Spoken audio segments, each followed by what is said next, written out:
Oi, pessoal, tudo bem com vocês? Espero que todos estejam bem. Eu dei uma. Senti saudades, me dei uma afastada aí porque tive problemas de saúde, já tá tudo resolvido, mas devido a muito trabalho, pouco sono, pouca água, má alimentação, resumindo aí, deu uma infecçãozinha na garganta, mas já está tratada, ainda bem. E vamos continuando, né? Da continuação aí na nossa aula. Então, a nossa aula sobre hoje é sobre a farmacologia do trato gastrointestinal, né? Esse é o assunto da nossa. Eu vou explicar assim para vocês, pessoal. Esse com o notebook, o meu, não estava funcionando, eu emprestei de uma amiga minha, então eu não sei muito bem mexer nesse, né? Se eu aí me atrapalhar no decorrer da aula, é porque eu realmente não sabia direito mexer muito bem, mas a gente vai tentar, né? Tamo aí pra ir tentando. Então, o que que engloba tanto, né, o trato gastrointestinal? Primeiramente, o sistema digestório, ele vai ser englobado a boca, as glândulas salivares, faringe, esôfago, fígado, estômago, intestino, pâncreas, jejuno, né?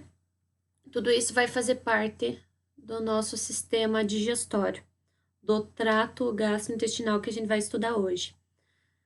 Então, esse vai ser o nosso estudo, o sistema do trato gastrointestinal, né? Então, a gente começa estudando o seguinte, a gente começa estudando a anatomia ali do trato gastrointestinal do estômago, né? E a gente tem que falar um pouco sobre a anatomia do estômago. Então, né? O estômago ele vai se dividir em três partes: o fundo, que é aquela parte de cima ali do estômago, o corpo do estômago, onde é secretado o muco, né? E o pepsinogênio e o ácido clorídrico. Ali mais para frente a gente vai ver o que é cada um deles. E também é formado pelo antro, onde é secretado também o muco e a gastrina e o pepsinogênio também, né? Então, alguns conceitos eu resolvi colocar ali para vocês antes que a gente comece a falar, né? O pepsinogênio, ele vai fazer a digestão das proteínas. A pepsina, né? Ela é inicialmente liberada de uma forma inativa, que é o pepsinogênio. Apenas quando ela vai entrar em contato com o ácido clorídrico, né? Quando essa substância entrar em contato com o ácido clorídrico, vai se transformar em pepsina. O ácido clorídrico. O que que é o ácido clorídrico do estômago? Ah, o estômago é muito ácido. Mas o que que é esse ácido clorídrico, né? Ele é muito corrosivo. Ah, mas, né? Então, como que ele não corrói o estômago? Essas perguntas a gente acaba se fazendo, né? Ele não corrói o estômago porque o estômago ele possui naturalmente ali um muco protetor que também vai ser eficiente para que evite essas lesões, né? O ácido clorídrico ele é o responsável por diminuir o pH. O que que é diminuição do pH? Tornar o meio ali mais ácido, né? Amolecer o bolo alimentar, o bolo fecal, né? Propiciar as condições ideais para que as enzimas digestórias sejam ativadas. O nosso suco gástrico é uma solução aquosa de ácido clorídrico, HCl, ácido clorídrico. Para assim, ó, para conseguir decompor tudo que a gente come no nosso estômago, o estômago ele vai produzir o ácido clorídrico, né? Que é uma mistura de ácido clorídrico e enzimas digestivas. Então, quando o alimento cai ali no estômago, essas enzimas elas vão auxiliar diminuindo esse alimento, né? E fazendo essa digestão. Eu coloquei para vocês o seguinte: eu achei um vídeo interessante na internet. Eu só tenho que ver como fazer aqui para arrumar ele para vocês. Eu acho que é importante que vocês assistam. Hoje eu acho que vou saber fazer isso. Ha! É que na última aula eu não consegui, vocês ficaram olhando por nada, né? Então, é importante que vocês vejam esse videozinho que a professora vai passar, tá bom? Vamos ver se vai dar boa? Acho que vai dar boa. Então, vou colocar aqui para vocês como funciona esse sistema digestivo. Quando o alimento é When engolido, the é food enters mastigado, the stomach, ele cai ali no a estômago, né? Esse J-shaped aqui é todo o bag-like ácido structure, do clorídrico do estômago. Peraí que eu vou mucus, ouvindo. Então, hydrochloric o acid, muco do estômago vai and estar ali, o digestive ácido juices clorídrico, that as are present enzimas in the stomach digestivas, né? Elas act vão on the food quebrar to help esses digest it alimentos, through né? Elas vão chemical fazer action. digerir esses alimentos e, inclusive, aqui The mucous passa o membrane seguinte. protects the Ali inner a wall of the membrana do stomach nosso estômago, from the ela possui effects esse of the muco acid. protetor, né? Então esse ácido que tá aqui, ele não vai destruir o nosso estômago, ele vai estar protegido por esse muco que tá ali na parede do estômago, né? Porque realmente esse ácido ele é bem corrosivo. No estômago também teremos as hydrochloric acid proteínas. Essas proteínas kills the elas vão fazer o quê? bacteria Perdão, essas bactérias, né? Essas bactérias, elas vão evitar que o nosso... Peraí que a professora se perdeu. Acontece, pessoal. Ao vivo aqui o negócio acontece. Então, no nosso estômago, ele tem essas proteínas, e essas proteínas, elas vão auxiliar, né? Auxiliar a que não... que receba o alimento e vão matar essas bactérias que tiverem ali, né? Esse ácido, ele vai matar as bactérias que vierem com o alimento, né? Ah, juntei do chão. Já ouviram falar? Vamos puxar aqui, fica mais fácil de explicar. Eu juntei o alimento do chão. Ah, 3 segundinhos, não tem problema nenhum. Não é essa história do 3 segundinhos. O alimento, ele caiu no chão, ele já entrou em contato com milhões de bactérias, né? Então, se o alimento caiu no chão, você colocou ele na boca, é o ácido clorídrico do estômago que vai matar essas bactérias. Ali vocês podem ver, né? Aí o ácido matou that essas enter bactérias, along with the food. então não traz esse perigo para o nosso corpo, né? Então, engolir a regra dos 3 segundos. Não é essa regra dos 3 segundos. A regra real é que o alimento ele vai entrar dentro do estômago e essas bactérias elas vão acabar morrendo ali no ácido clorídrico, né? Então, essa é a sorte que a gente diz. Ai, dei uma derrubadinha, vou engolir. Né? A gente não pode fazer isso, mas as pessoas acabam fazendo. And also helps Eu trouxe esse vídeo para in the mostrar para vocês digestion of porque eu proteins. realmente achei bem interessante e ele The mostra digestive juices como start funciona, breaking né? down the proteins Aqui as proteínas, elas present in the acabam food into simpler diminuindo as forms. partículas, né, dos alimentos e acabam pegando essa parte boa ali, né, para que seja absorvida. Muscular O autismo contractions também ele in the vai pro bolo fecal, né? Então, vamos voltar aqui, vamos ver se eu consigo arrumar. A janela 2 tem que ficar aqui, e a 1 aqui. Agora foi. Eu acredito que tenha dado certo. Vamos torcer para que tenha dado certo, né? Porque senão eu fiquei falando e vocês não viram nada e estão achando que eu sou meio doida, né? Então, aqui a gente tem que falar um pouco sobre... Peraí. A nossa mucosa gástrica, ela vai ser composta por várias células, né?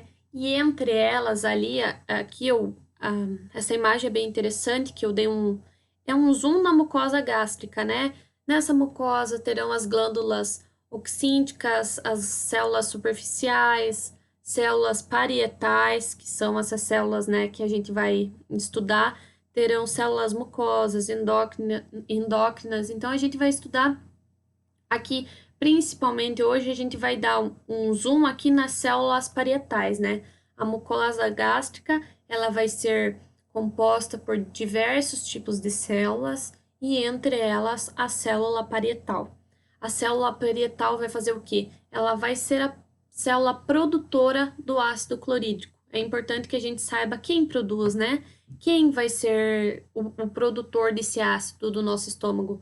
E todos os medicamentos, eles vão ser tomados, cada um desses fármacos que vão atuar no trato gastrointestinal, eles vão agir de uma forma, né? Então, eu quero... Opa! me atrapalhei. Quero mostrar aqui para vocês o seguinte. A célula parietal, ela vai receber estímulos, né? Ela vai receber estímulos da gastrina, da histamina e da acetilcolina. Ela vai ser estimulada, ela vai sofrer estímulos, né? Eles vão dar uma forcinha ali para que ela consiga produzir o ácido clorídrico, né? Então, ela vai ser estimulada por esses hormônios. Eles vão induzir a secreção, a criação do ácido clorídrico. Eles vão induzir essa célula a criar o ácido clorídrico. Eles vão dar uma ajudinha. Acho que é mais fácil que a gente fale assim. Eu vou explicar cada uma delas, né, para que vocês entendam como que esses estímulos conseguem induzir a secreção ou a criação do ácido clorídrico pela célula parietal. Então, a gente começa falando um pouco sobre a gastrina, né? A gastrina é produzida pela célula G. Essa célula aqui, ó, ela vai começar a produzir a gastrina, né? Quando ela começa a produzir peptídeos ou aminoácidos. Os peptídeos, eles vão conseguir induzir nessa célula G aqui, ó, da região do antro do estômago, a produção da gastrina. A gastrina, ela vai ser produzida, vai ser lançada aqui na corrente sanguínea, ó. Ela vai chegar nas regiões do corpo, do antro do estômago, onde possui as células parietais, e a gastrina ela vai induzir a secreção do ácido clorídrico e essa liberação, né? Então, o mecanismo da gastrina. Como que ela vai ser produzida? Esse aí é como que ela vai induzir esse estímulo para que a célula parietal acabe produzindo o ácido clorídrico. É dessa forma que vai funcionar esse estímulo da secreção ou da criação do ácido, né? Como a gastrina, a acetilcolina, elas vão ser um auxílio para que a célula parietal consiga, né, que é uma célula ali do estômago, para que essa célula consiga produzir o ácido clorídrico. Elas estão estimulando, elas estão dando uma força, né? E deixa eu ver o que mais. Outro estímulo que a gente vai ver é o da acetilcolina. Da onde vem a acetilcolina? Vocês lembram de onde vem a acetilcolina? Ela vem do nervo vago, né? Quando a gente visualiza um alimento, quando a gente sente o cheiro do alimento, quando a gente coloca ele na boca, dá aquela aguinha, né? Aquela sensação de apetite. O nervo vago, ele vai conseguir liberar o neurotransmissor acetilcolina, e esse neurotransmissor, ele vai ser liberado, ele vai se ligar em receptores e promover a indução da secreção do ácido clorídrico. Então, assim vai ser formado o ácido pela acetilcolina, né, que é um neurotransmissor. Quando a gente vê um alimento, as nossas células parietais, que são as células do estômago, elas começam a secretar o ácido clorídrico, a formar ele, preparando o estômago, então, para a digestão de algum alimento, né? Quando a gente já vê, a gente já começa a secretar esse ácido clorídrico, para que venha ali o alimento. Esses estímulos, eles vão se ligar na célula parietal, que a gente não pode esquecer, vão induzir a produção do ácido clorídrico. Então, da onde vem também o ácido clorídrico, né? Da onde que vem ele? Ele é de uma reação do CO2 com H2O, com a água, né? A célula parietal, ela vai possuir em abundância CO2 e água. Aí vai ser daí vem o ácido clorídrico, não é? Então, em resumo, a histamina, a gastrina, a acetilcolina, elas irão se ligar na célula parietal e induzir a produção do ácido clorídrico. A célula parietal ela vai produzir o ácido clorídrico, mas a liberação dele, ela se dará por esses 3 estímulos, né? Então, o que eu quero dizer com isso? Que esses hormônios, eles vão se ligar na célula parietal, né? Eles vão fazer essa indução, mas ela só vai produzir, ela só vai fazer a produção, mas para liberar, eu produzo, Mas daí, para liberar, alguém tem que me dar um empurrãozinho, né? Então, quem que vai dar um empurrãozinho? A histamina, a gastrina e a acetilcolina. Daquelas formas ali, como a professora comentou. Opa, perdão. Algumas das patologias mais comuns no sistema digestório, entre elas, né, estão a úlcera péptica, o refluxo gastroesofágico, dispepsia, gastrite, síndrome do intestino irritável. Essas são algumas das patologias que serão as mais comuns ali no sistema digestório, né? A gente começa falar um pouquinho sobre a úlcera péptica. O que é a úlcera péptica? A úlcera péptica, perdão, ela é uma patologia, né? E as causas dessa patologia são a bactéria H. pylori, os AINES, eu coloquei ali a aspirina como causador da úlcera péptica.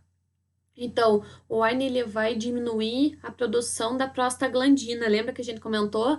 A prostaglandina, ela também é um fator de proteção da mucosa gástrica. A gente viu sobre ela, e entre uma dessas características é proteger a mucosa gástrica. Então, outra causa da úlcera péptica é o estresse severo, bebida alcoólica em excesso, né? Tabagismo, esses são todos agravantes para as pessoas que sofrem com úlcera péptica, né? Então, a nossa outra patologia aqui que a gente vai falar um pouquinho é sobre o refluxo. O que é o refluxo? O refluxo ele é uma queimação dolorosa no peito, né? Ele vai aumentar quando a pessoa estiver deitada ou após a alimentação.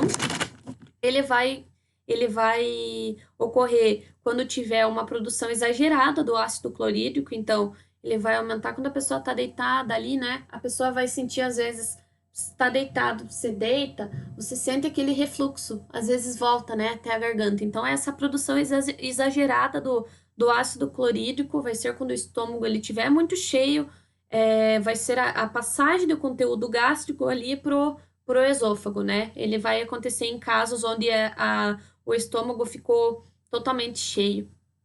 Ele vai aumentar também quando a pessoa estiver deitada ou após a alimentação. Ele vai ser aliviado com o uso de antiácidos, né? Esses medicamentos. A regurgitação do conteúdo estomacal, né? Isso que acontece no refluxo. Um dos sintomas é náusea, vômito também, e dificuldade de engolir. Então, são realmente patologias que acabam sendo muito incômodas, né, no dia a dia ali dos pacientes. A terapia farmacológica, então, ela vai ser dividida de duas formas. Eu coloquei para vocês as mais importantes, porque existem muitos fármacos que fazem essa terapia farmacológica, né? Então, eles vão se dividir em redutores da acidez gástrica, que vão diminuir mesmo a acidez, aquela acidez que a gente falou ali no começo do ácido clorídrico, que às vezes ele deixa o estômago muito ácido e acaba causando essas patologias, né?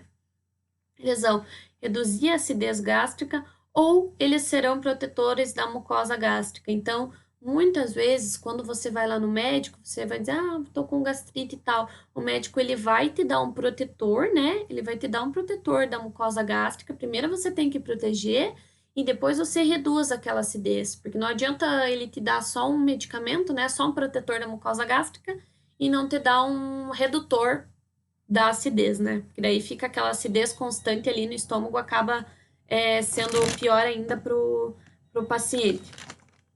Então, os redutores antiácidos e antagonistas de receptores de histamina. Histamina, como a gente conversou ali na frente, né, que também é um produtor da secreção gástrica, uma das formas de... Eu vou voltar ali para vocês. Cadê? A histamina, ela é um dos estímulos, né, da célula parietal. Então, uma ideia, como eu não coloquei ali para vocês, eu só falei em relação à gastrina e acetilcolina, O mecanismo da histamina, ele é basicamente o mesmo em relação à célula parietal, né? É de dar esse estímulo para a célula parietal fazer produzir esse ácido clorídrico. Então, a histamina também. O que é antagonizar a histamina? É diminuir o efeito dessa histamina. Então, não liberando histamina, o que acontece? Ou não liberando gastrina, não vai ser produzido ali, vai ser produzido, mas não vai ser liberado o ácido clorídrico, né?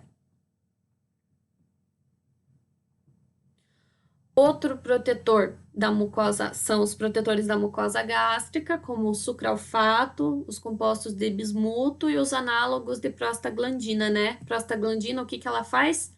Uma das várias finalidades, né? Produzir o muco. Os antiácidos são bases fracas que vão reagir com o ácido clorídrico, né? Formando sal e água, diminuindo a acidez do estômago. Então, o pH do estômago, né? Ele é bem ácido, então a gente vai diminuir essa acidez, deixar ele menos ácido, né? E quem que vai fazer isso? Os antiácidos, né? Usados no alívio de úlceras pépticas ou dispepsia. Dispepsia nada mais é do que a indigestão. Por exemplo, o bicarbonato de sódio, o hidróxido de alumínio, o hidróxido de magnésio, o gastrol, o eno, todos esses são antiácidos, né? Que vão atuar diminuindo a acidez do estômago. O bicarbonato de sódio é um exemplo. O bicarbonato de sódio, ele vai atuar rapidamente, vai ocorrer ali mas ocorre a absorção intestinal, que pode causar alcalose, né? Então, não pode administrar em longo prazo, né? Ele deve ser administrado, ele deve ser administrado em curto prazo. Peraí que deu uma travada aqui no computador da prof. Eita, e agora? O que nós vamos fazer? Não sei. Não sei. Não sei como agir. Vamos ver se eu consigo arrumar isso aqui. Agora abriu? Abriu, aham.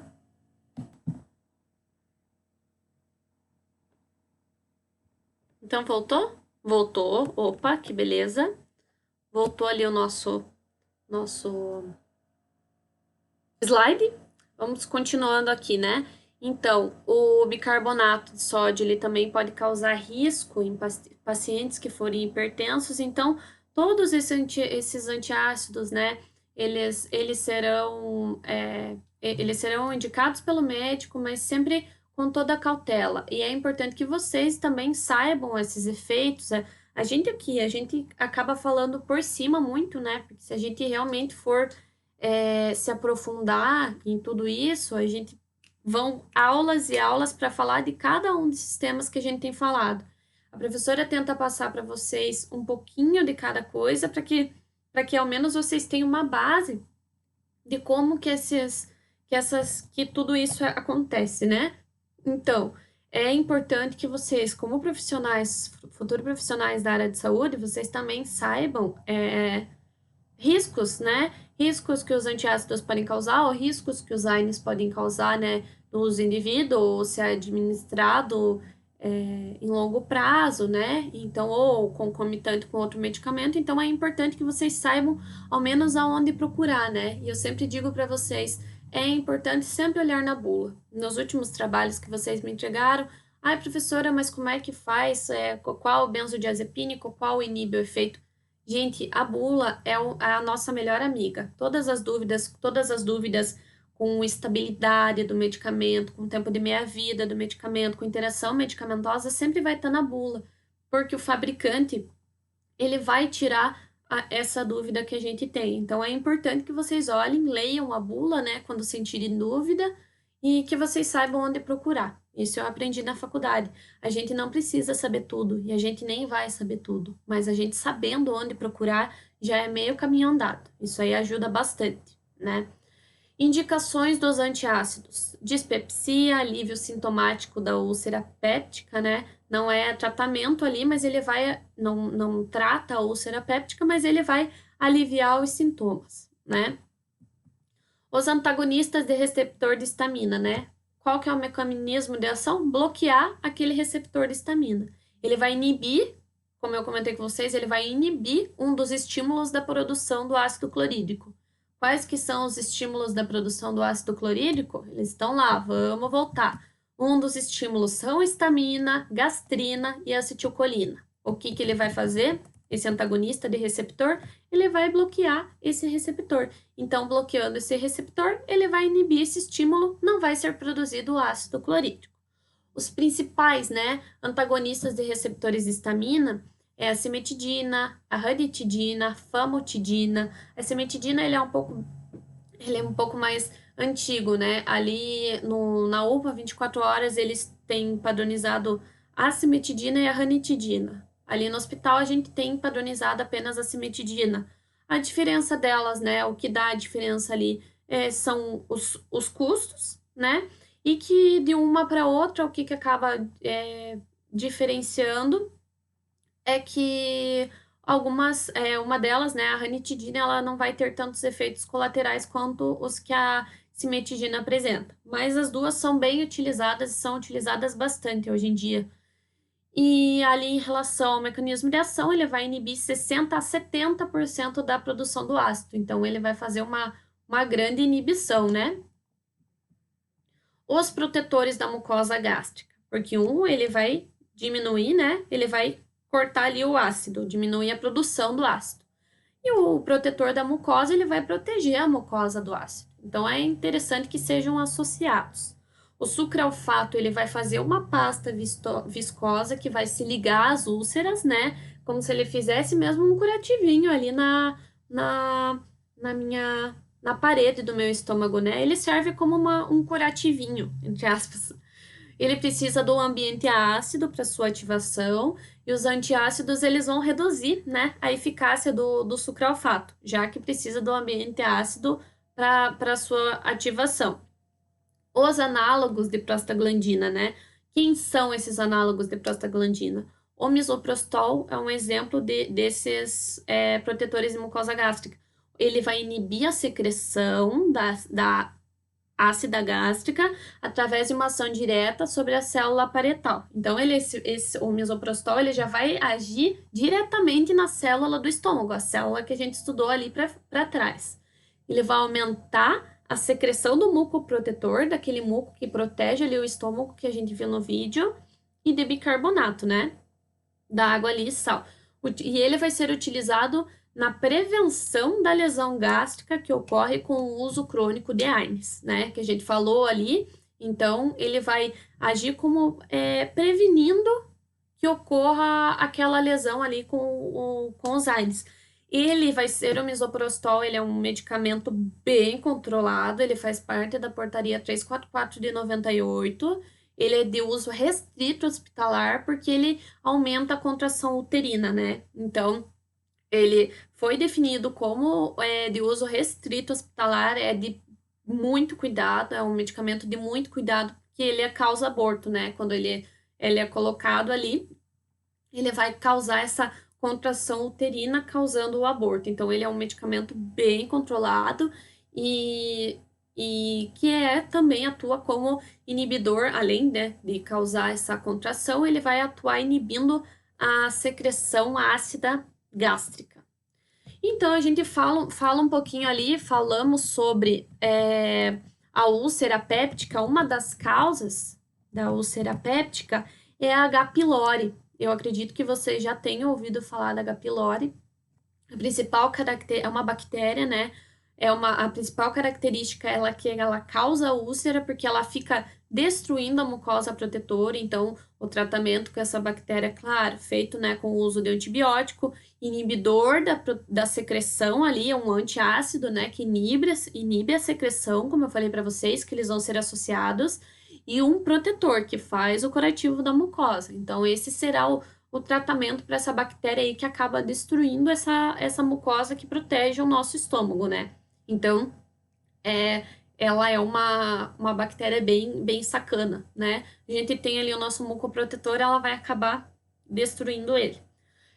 O tratamento é a combinação dos fármacos para erradicação da bactéria. Esse tratamento, assim como, né, todos os outros antibióticos, ele é um tratamento mais demoradinho, mas para erradicar, acabar, né, totalmente com essa bactéria para que não, né, ela não traga riscos futuros para ou outras patologias, né, pro paciente. Não sei se eu já comentei com vocês, mas eu poderia ter comentado na outra aula, né? Mas, né, não custa falar, caso eu não tenha falado ainda, da importância da gente fazer o uso final, até o final do antibiótico, né? Não parar no meio, ai, me senti bem, tomei 2 dias e não preciso mais tomar. Não.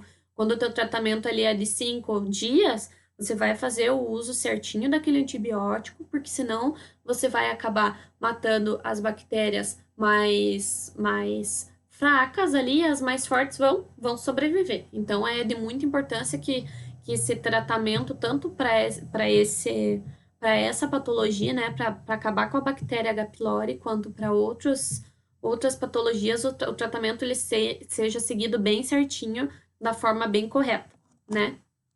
Então, eu quero passar aqui para vocês uma pesquisa orientada, para listar de forma sucinta, não precisa ser extenso, a professora não quer um negócio gigante. Eu quero de forma sucinta, né, resumida, as principais funções dos fármacos citoprotetores, né, e dos fármacos redutores da acidez gástrica, né? Então, esses citoprotetores, eles vão ser os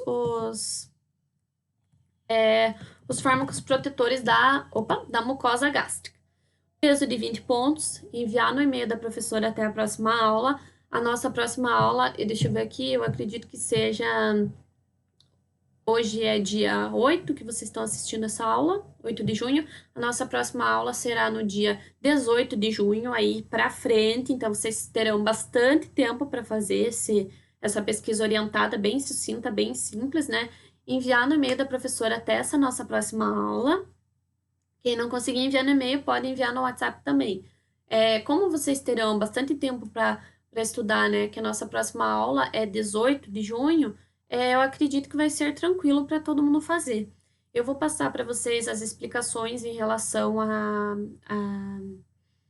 aos nossos, né, os nossos trabalhos, quantos trabalhos vocês realizaram e tal.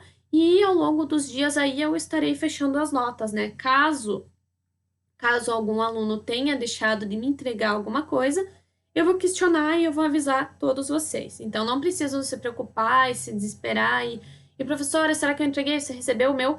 Se eu não encontrar, né, porque eu anotei tudo que vocês me mandaram, caso eu ache falta, sinto falta de algum trabalho, tenha ocorrido alguma coisa, pode deixar que eu mesma, eu vou lá e pergunto para vocês, ok? No mais, a gente vai conversando, qualquer dúvida, aí ao decorrer dos dias, vocês podem tirar com a professora.